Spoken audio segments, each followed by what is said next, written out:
When it comes to President Donald Trump, I want to say this because a lot of people accuse this man of being a racist.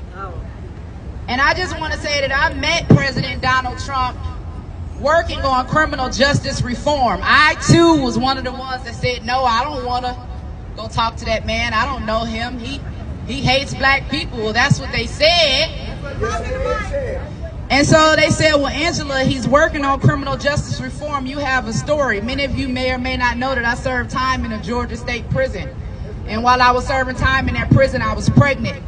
And when it was time for me to deliver my baby, I was transported to a hospital here in Georgia by a police officer, and I was chained to a bed, and I was forced to give birth to my baby with a sheriff watching for a nonviolent crime.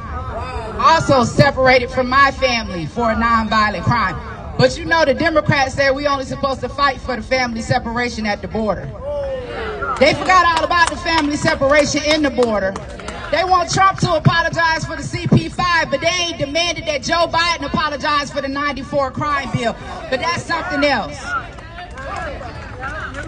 I had a story. They told me that this man was a racist, but I had a story, and I knew that if I could use my story to convince this man that there was a need to reform our criminal justice system, then I would do that. I wasn't going to be worried about emotions. I wasn't going to be worried about the media. I wasn't going to worry about the naysayers. I was going to go in with my story and see if I could make a difference. I found myself sitting in front of President Trump in the Oval Office, and I shared my story. This is the man that they told me was a racist. I don't know. I'm scared to death. Is he going to hang me? I don't know. Is he going to call the KKK the way that the media has portrayed it? I'm in a danger zone. Just so happened that he heard my story. Not only did he pass the First Step Act, but he also made it illegal for them to chain women to the bed during their childbirth.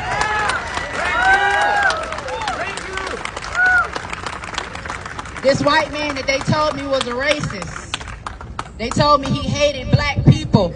So not only did he just sign one of the most historic forms of criminal justice reform legislation to ever hit this nation, overturning the '94 crime bill that massively incarcerated black America, freeing nearly 20,000 people to this day.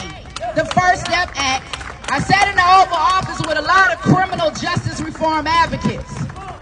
I saw Kim Kardashian on the front page taking her pictures. I saw Alice Johnson. I saw Louis Reed. I saw Van Jones. I saw Jessica Jackson. I saw, what's her name? Vivica Fox. I saw Isaiah Washington.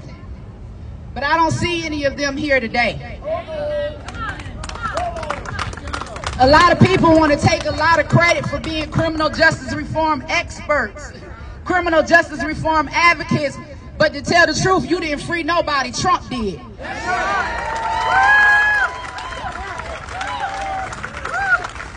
Kim Kardashian had the nerve to put up a tweet to say free Gunna. Gunna is a YSL rapper tied to the Young Thug case, charged with RICO, the same DA, the same charges. You put up a tweet and say free a known gangster in Atlanta, Georgia, but you won't put up a tweet and say free President Trump.